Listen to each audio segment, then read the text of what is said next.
les matchs de Saudi Pro League, Kings Cup et de l'équipe de France Espoir disponibles gratuitement sur Twitch et YouTube Zach Dany et sur toutes les Freebox de France au canal 181. Et les amis, news du jour qui vient de ESPN Brésil. Les gars, regardez ça, c'est intéressant. Hendrick se sent conforté dans son choix de rejoindre l'OL après avoir inscrit le premier triplé de sa carrière lors de la victoire 5-2 du club en championnat à Metz. Après avoir choisi de partir en prêt du Real Madrid en milieu de saison suite à un manque de temps de jeu, l'attaquant brésilien compte désormais 4 buts et une passe D en seulement 3 matchs. C'était le premier triplé de ma vie, je suis vraiment très heureux, a déclaré Hendrick. Match incroyable, je garderai le ballon de ce match chez moi, c'est un joueur incroyable dans ma vie. Interrogé sur les critiques concernant sa décision de quitter Madrid pour rejoindre la Ligue 1, il a déclaré « Je trouve que c'est vraiment génial de jouer dans ce championnat, c'est un championnat intense et physique avec beaucoup d'agressivité. J'aime ça. Venir à Lyon n'était pas une erreur. Bah, pour l'instant, oui. La vie est faite ainsi. Ma vie a toujours été difficile. Elle n'a jamais été facile. Je puise ma force dans le soutien de mon entourage. Ce n'est que le début. On m'a toujours dit que l'OL est une grande équipe et que je devrais venir y jouer. Et c'est vrai, l'équipe est vraiment très bonne. L'image que l'OL a à l'international et en Europe, c'est un plaisir immense. Hendrick a disputé 22 matchs de Liga. Il a sollicité les conseils du sélectionneur brésilien Carlo Ancelotti. Lyon est un endroit formidable et j'ai beaucoup de chance. Et je me sens vraiment bien ici. Donc Carlo Ancelotti, le sélectionneur, lui a dit « Va à l'OL. C'est nous, frère. C'est nous. » Ce triplé est très important pour moi, il contribue à la victoire de l'équipe et j'en suis vraiment ravi, je peux apporter ma pierre à l'édifice, c'est comme si Dieu m'avait dit que c'était ici que je devais poursuivre ma carrière. Chaque jour, chaque instant, je n'aurais jamais osé d'un tel scénario et maintenant c'est une réalité, il existe une excellente entente avec mes coéquipiers, les fans et le personnel, nous allons continuer à travailler dur, nous sommes déjà concentrés sur le prochain match, la victoire de dimanche, c'était le 8e succès consécutif de l'OL, et donc du coup ça nous donne une info qui vient, alors attendez, on l'a ici en citation sur un truc Facebook, j'essaie de le voir sur... l'article directement, Hendrick ESPN, si je tape sur Twitter, peut-être que je dois trouver. Ah, ça c'est intéressant.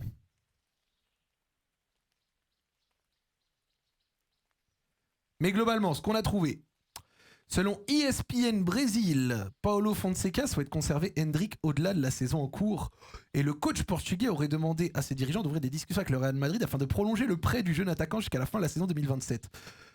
Cependant, le club madrilène qui compte sur Hendrick n'envisagerait pas de prolonger l'opération d'après Defensa Central. À ce stade, rien n'est acté et les négociations s'annoncent complexes. Les dirigeants lyonnais espèrent néanmoins convaincre le Real de laisser Hendrick une saison supplémentaire dans le Rhône. Supporters lyonnais, pensez-vous que cette prolongation est réaliste ou bien le retour à Madrid en 2026 est-il déjà inévitable? Et si le joueur lui-même exprimait le souhait de rester à l'OL, cela pourrait-il faire pencher la balance? Et évidemment, il y a cette information de Mario Cortegana, qui est un des suiveurs du Real Madrid, je crois, pour The Athletic, donc c'est une très grosse source.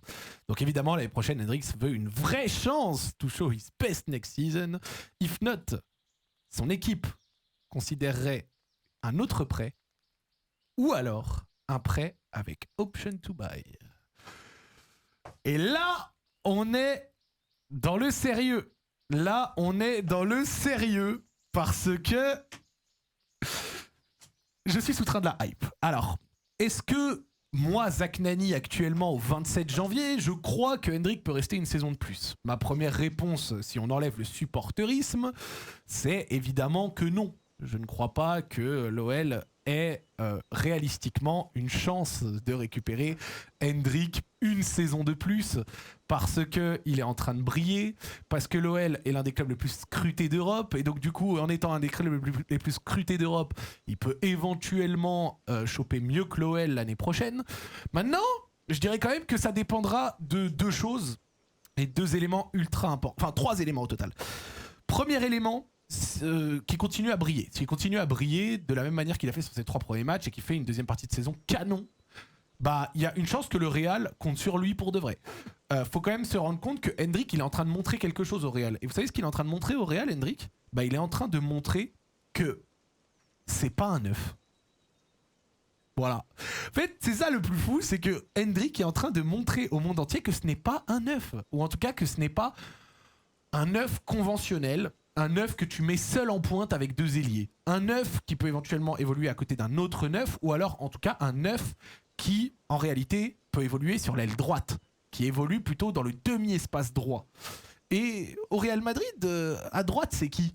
Et bah, à droite, c'est Masturbino, donc le jeune Mastantuono. C'est Brahim, qui sont des bons joueurs, pas des mauvais joueurs, mais qui ne sont pas non plus la concurrence la plus immense qui existe. Brahim au Real, pour l'instant en tout cas, sait-on jamais, c'est pas exceptionnel.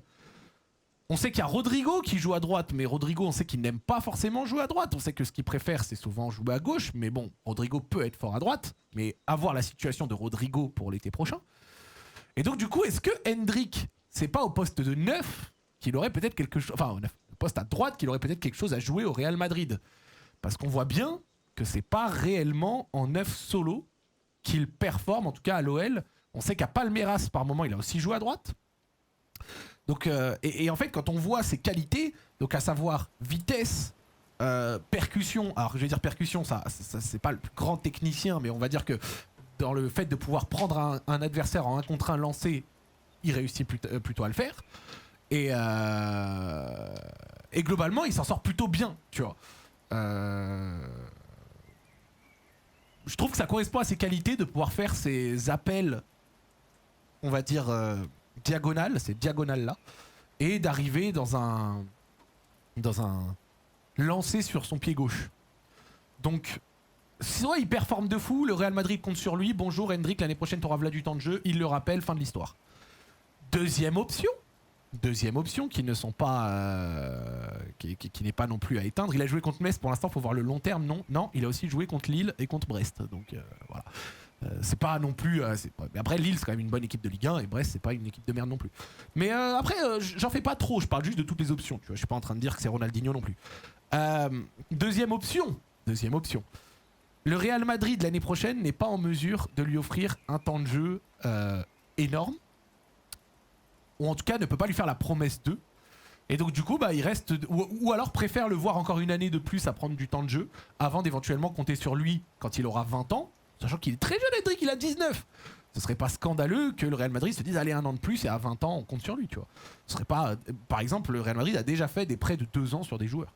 Alors c'est jamais sur les joueurs sur lesquels il compte le plus, hein. Reiner, Rodrigo Zola, je crois aussi il a fait ça. Mais globalement, le Real Madrid veut le prêter une fois de plus. Et si le Real Madrid veut le prêter une fois de plus, il reste 2 options. Option 1, l'OL ne s'est pas qualifié en Ligue des Champions. Il a envie de jouer à la Ligue des Champions, donc il ira dans un meilleur club que l'OL. Voilà. Ce qui est tout à fait possible. Option 2, l'OL s'est qualifié en Ligue des Champions. Il s'y est plus, il a apprécié l'environnement, la ville, le temps de jeu, et il veut faire une saison de plus là. Et c'est dans cette optique qu'éventuellement, il y a un petit monde où Hendrik pourrait rester. L'OL peut tout à fait couvrir son salaire, même s'il touche 400K mensuels, c'est un salaire à l'équivalent de Tolisso. Donc, et surtout, c'est un joueur qui est encore extrêmement jeune. Il est arrivé à 17 ans au Real. Là, il en a 19. L'année prochaine, il en aura 20. C'est pas drama. En fait, ce serait même pas si fou d'imaginer le Real Madrid qui ne lui assure pas un temps de jeu énorme dès l'année prochaine, hein. Le Real Madrid peut tout à fait prendre l'option de se dire ok, les 6 mois ça a fonctionné, on peut éventuellement lui donner 1 an de plus de prêt. Et par contre, je vois pas un autre club venir le racheter ni le Real Madrid le vendre. Je vous dis pourquoi. Le Real Madrid a mis 60 millions. Je pense que le Real, globalement, compte sur lui. Et je ne vois pas le Real voir un joueur être bon en prêt, puis le vendre sans le retester. Vous voyez ce que je veux dire? Donc même si un Chelsea ou autre vient sur lui cet été, je serais étonné de voir le Real Madrid le vendre simplement au prix d'achat. Et je le vois pas partir pour 80 ou 100 millions d'euros non plus. Vous voyez ce que je veux dire? Donc je pense pas que Hendrik actuellement soit un transfert où un club vient mettre 80 briques dessus. Alors en soi, Chelsea a bien mis 60 millions sur Jamie by No Gittens. Donc j'ai envie de te dire, faut jamais sous-estimer la folie Bluco. Maintenant, est-ce que t'es Hendrik, t'as envie d'aller à Chelsea? C'est un projet qui est bien évidemment au-dessus de l'OL. Mais quand t'es au Real Madrid et que t'as envie de t'imposer là-bas, est-ce que tu pars dès maintenant? Je sais pas. Je sais pas. Mais grosso modo, voici les quelques options sur lesquelles on est. Il y a son pote Estevao, attention. Alors c'est vrai, mais actuellement son pote Estevao joue à son poste. Encore une fois, pour l'instant, Hendrik, dans la façon dont il joue et de ce qu'on voit de lui, montre moins la capacité à être capable de jouer en 9 solo devant que en réalité demi-espace droit avec un autre neuf avec lequel il peut combiner, ce que fait bien Pavel Soulj. Donc voilà. Donc il y a de grandes chances que dans quelques mois l'OL se soit fini. Mais l'OL serait bien avisé dès maintenant de mettre le sujet sur la table et d'essayer de réfléchir à quelles conditions feraient que ce soit possible d'imaginer que Hendrick reste. Voilà. En soi, on peut même prendre l'exemple de Odegaard qu'ils avaient acheté très tôt et qu'ils ont prêté une première fois, puis une deuxième, plusieurs fois en Pays-Bas, puis une autre fois ensuite à la Sociedad. Et enfin, après derrière, ils l'ont fait jouer au Real et après derrière, ils l'ont vendu à Arsenal. Mais quand il est revenu, il a au moins rejoué au Real à l'époque de Zidane. Est-ce que Hendrick suit la même trajectoire? Acheter tôt, prêter une première fois, prêter une deuxième, et éventuellement ailleurs. Ok, donc assez intéressant. Mais bon, globalement, Hendrick, c'est bon dans ce qu'il produit. Et on lui souhaite, s'il continue de performer comme ça, d'éventuellement tomber amoureux de Lyon, tomber amoureux de l'encadrement, qui nous qualifie en LDC et qui se disent, bah tu sais quoi, une saison de plus à l'OL avec la LDC, c'est pas déconnant, et que ça puisse éventuellement se faire, quoi. Ce serait une belle histoire. Ce serait une très très belle histoire, je pense. À la Nico Paz aussi, vente plus clause pour être prioritaire en cas de revente à l'OL. Oh, bah, à la Mariano Diaz, hein, soit dit en passant. Mais après, tu vois, Nico Paz, tu le laisses partir pas cher. Hendrick, tu l'as acheté 60 millions, donc je peux pas faire à la Nico Paz. Tu vois. Ça n'existe pas. Mais ok, intéressant. Donc, est-ce que l'OL va réussir à garder Hendrick? Ce serait beau. En tout cas, dans ce qu'il est en train de montrer. Alors, pause. Dans les 4 mois qui viennent, il va faire des mauvais matchs. Hein. C'est impossible qu'il va carburer à 100% en étant bon à tous les matchs. On va voir certains de ses défauts. Il y a certains matchs où il va rendre fou. Ça va arriver. Mais globalement, pour l'instant, dans ce qu'il montre sur les 3 premiers, c'est que c'est à chaque fois le meilleur joueur sur la pelouse et de loin. C'est un joueur différent. Donc, pourquoi